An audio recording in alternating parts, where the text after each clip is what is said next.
Hey guys, welcome back to the channel. In this episode, we're going to find out what's going on with the fuzz. Stay tuned.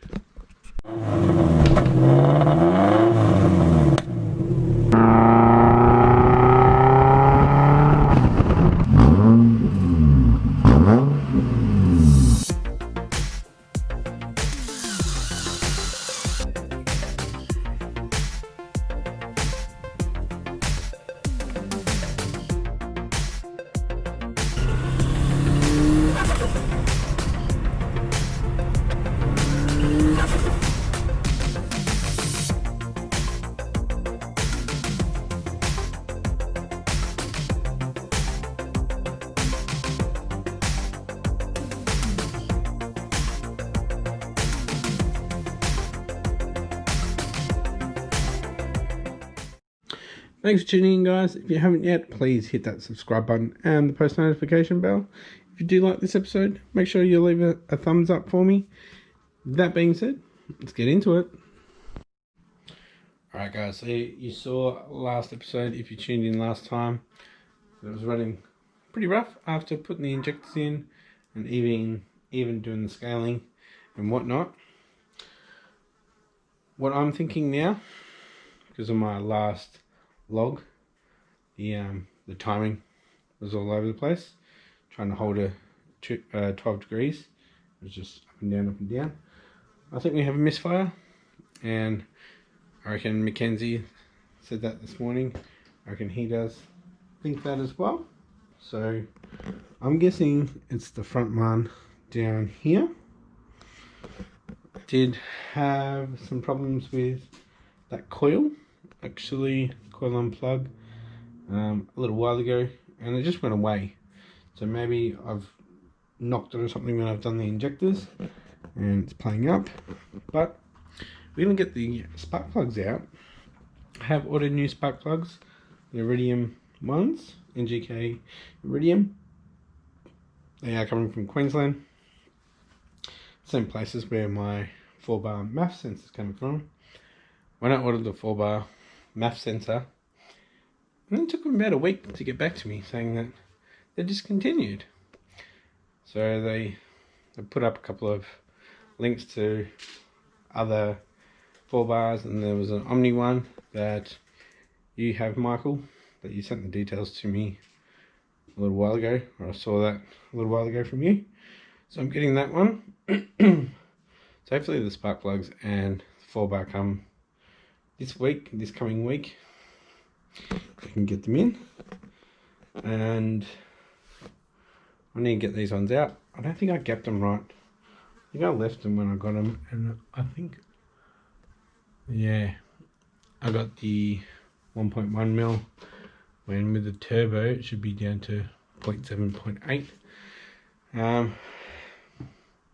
Spark plugs that I am getting are 1 step colder, so they are made for higher power. So let's see how we go with them. But yeah, might move that front coil over to this side where I can get to it quite easy, or a bit easier. I put so much stuff in this engine bay, makes it hard to get to pretty much anything. And with the Foresters, they've got the spacer, so the engine actually sits down lower than WRX's, so it's like right on the rails, which makes it a bit harder.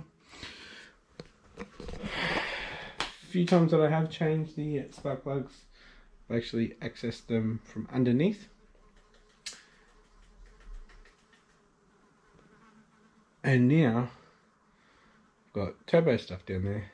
It's going to make it a bit harder, but we'll jack her up and get those spark plugs out and see how they are. Might be pretty fouled up, and the gaps might be a bit wrong. So if we can get all them out tonight, change the gaps on them, clean them up, tomorrow, still in this episode, should be able to start it up and see if it was the spark plugs. If you hear cracking, I keep standing on these. All the cab tires that I've used going in and out with the bumper, taking that on and off.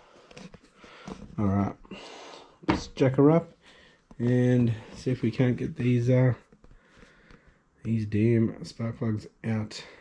Every Subaru owner's worst nightmare. Oh God, I didn't do that up. Silly me. Alright guys, got it jacked up. So just opened up the garage door. I'm going to turn this light off. Let's go inside for a bit to get rid of these bloody flies. So annoying. Alrighty boys, I'm back. About 20 minutes later. Seems like all the flies are gone. There's no buzzing. Anyway, so we're going to attempt to get these out from underneath. We can get them out. Yeah, it's just a spark plug change, but not with this build. It's not just a spark plug change. It's more than that. Pretty damn hard. Whew.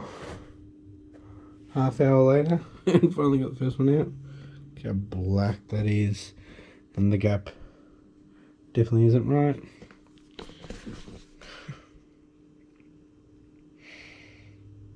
Clean them up, re-gap them, put them back in, see how we go, see if it is the spark plugs or not, and we are getting better spark plugs coming anyway, so we'll replace them when they get here, hopefully within the week, but hopefully that's the issue. And if I've got a bit of a red eye at the moment, something fell in it. It was like a fleck of primer paint. It was weird, but freaking hurt. Got it out, but that's why I've got a red eye. Alright guys, it's 10 past 10. So I've got one spark plug out, re-gapped it to 0.8, put it back in. Still trying to get the second coil off on this side. Honestly, I would rather pull the engine on my particular build, be a lot quicker than getting those bloody coils out and spark plugs. Just to re-gap them and clean them and put them back in. I'd rather pull that. I think I need to pull it actually. I'm going to pull it. Not today. Probably in a couple of weeks or a few weeks. To do the seals on the cam covers. And I might as well put the new spark plugs in there. Just give it a once over while it's out. So hopefully that'll probably be when all the restrictions have lifted. I can just go to the shop and get whatever I need. It's still my head in not being able to just duck out for 5 minutes and go get it.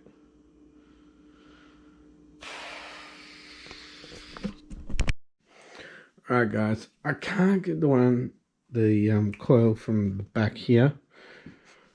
I'm actually thinking that the engine is a little bit further over that way. There's quite a bit of gap on this side. So I'm going to do these two. I need to take the 50mm wastegate off just to get there a bit easier. But I should be able to get them out quite easy. Alright, got the front right one out.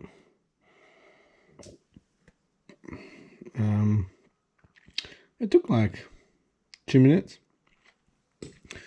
So it does have to do with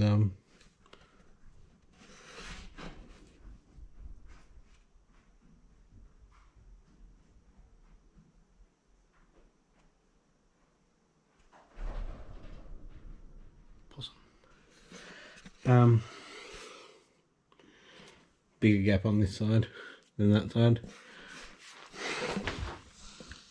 See it.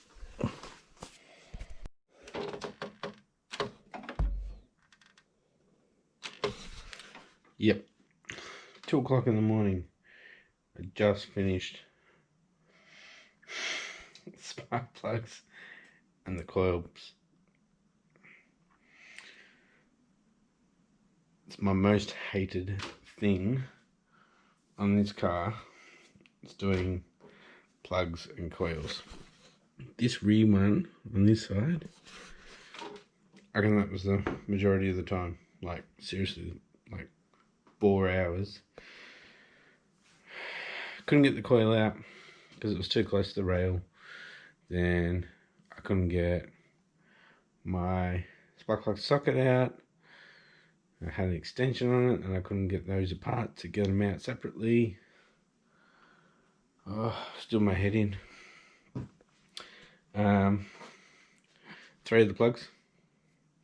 3 plugs were pretty fouled up. This front one, so number 1, I think it is, was actually pretty good.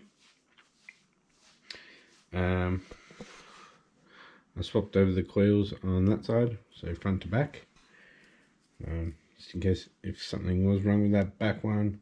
It's easy to get to. Oh, and then getting that back coil on, just didn't want to go onto the spark plug, and it was like probably half an hour trying to get one freaking coil on. So I'd prefer to actually pull the engine and go over everything every time I need to bloody do a spark plug change. It's freaking 2 o'clock in the morning, and all I did was for the last, oh my god, 5 or 6 hours, the spark plugs. I think they were gapped at 1 mil, so I gapped it down to 0.8. So there we go.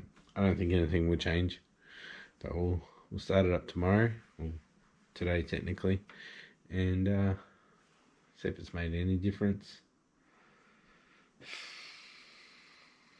So new spark plugs on the way, map sensor coming.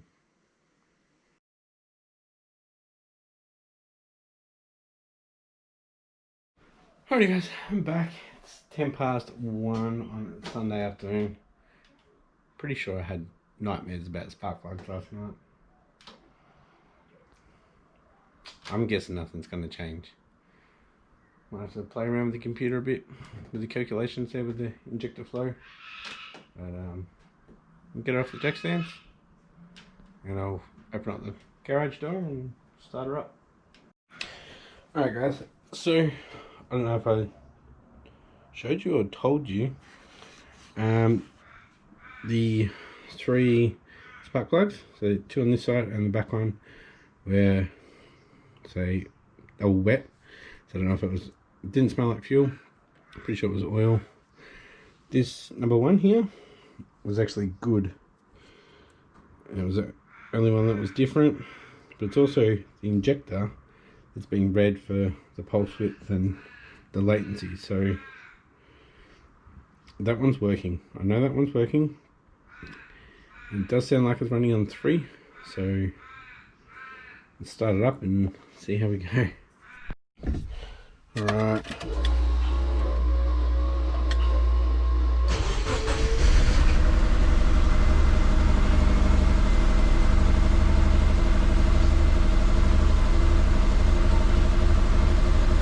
Still sounds the same.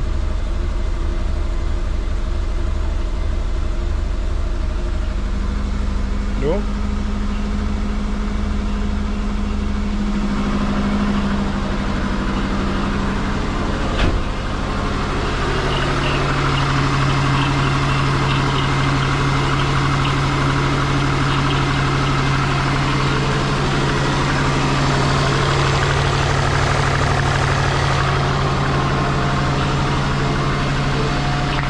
A little bit better. Alright guys, I'm going to go back to the very start, putting 1300 in and all the latencies, and slowly work my way down. See how we go. Alright, so I'm back at 1300 on the injector flow, and latencies are the same. So I'm going to log it, have a good look at it, see if the ignition timing is going crazy like it was, and yeah, we'll go from there. Alright, so here's the ignition timing. It felt a lot better. 10, 9, felt a lot smoother.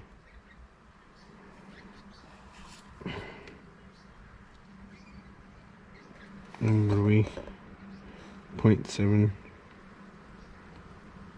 5, 4, 6.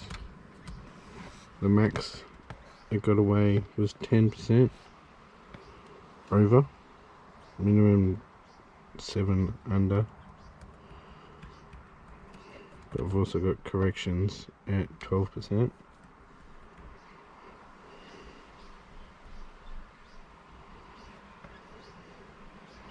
I might have a play with the flow. I might actually go up. See how we go. Alright, so I've gone up 5%. So we're at 1365. Flush that in and see how we go. Wow. It was actually a lot smoother. Yeah, we really weren't that far out with the errors. Maximum of plus 8.4 and negative of 5.5. So yeah, just idling here. So I might go up another 5%, so it's 10% over. Hopefully that smooths out the idle. It's crazy. I went the wrong way apparently, but we'll see.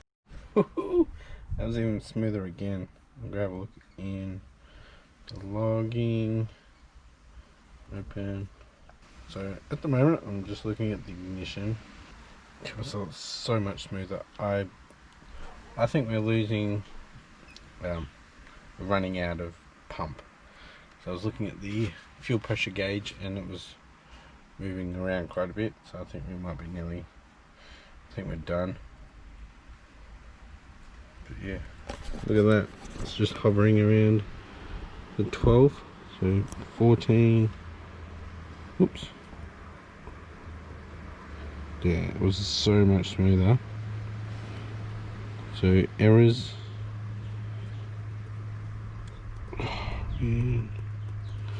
so we went up to 15, doing 6. It's running so much smoother. So I think if we can get it quite smooth, I think it might actually be my math scaling is out a bit, but we'll see how we go. Pretty happy with that.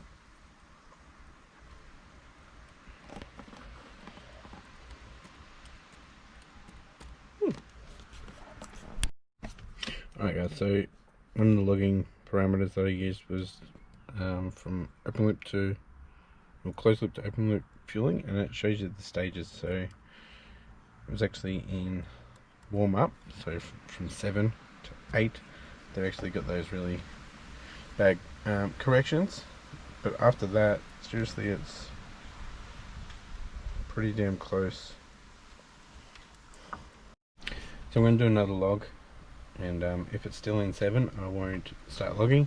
Once it goes up to 8 into actual closed loop, not warm up, I'll start logging so we can get some better data. Alright, the 10% was okay. I actually just changed my closed loop base fueling target because I changed it to 14.7. It was originally 14.4, so I've gone back to 14.4. Let's see how we go. We are hitting some a little bit too lean for my liking. So, hey guys, what are you doing? Go for a drive? Not yet. But yeah, I think we need a new pump, new fuel pump. about 7:30 now on Sunday. Been playing around with injectors, so I've actually got it pretty good. So this is the error. You might not be able to see it, but it's 0.74, and yeah, we're looking pretty good. This is just idling. We can't see much at all. It's pretty good at idle now. Feels a little bit rough. Like the timing is a lot better as well. And do you know what I've actually done? Went up 5% in my flow. I believe flow is more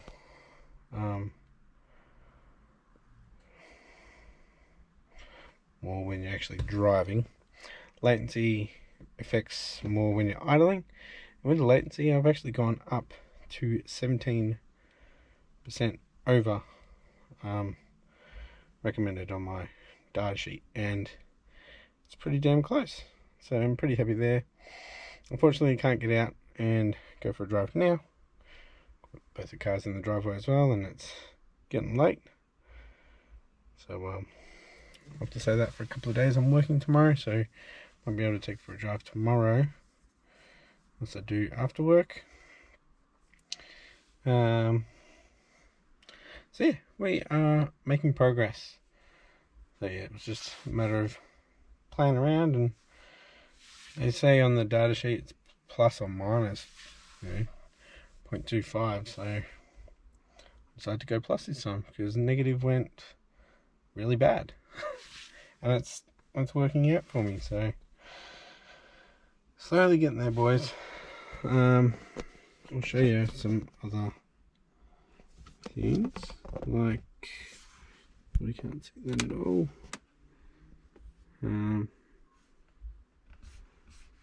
We've got here, got Subaru error 0.5, got air fuel correction at 4.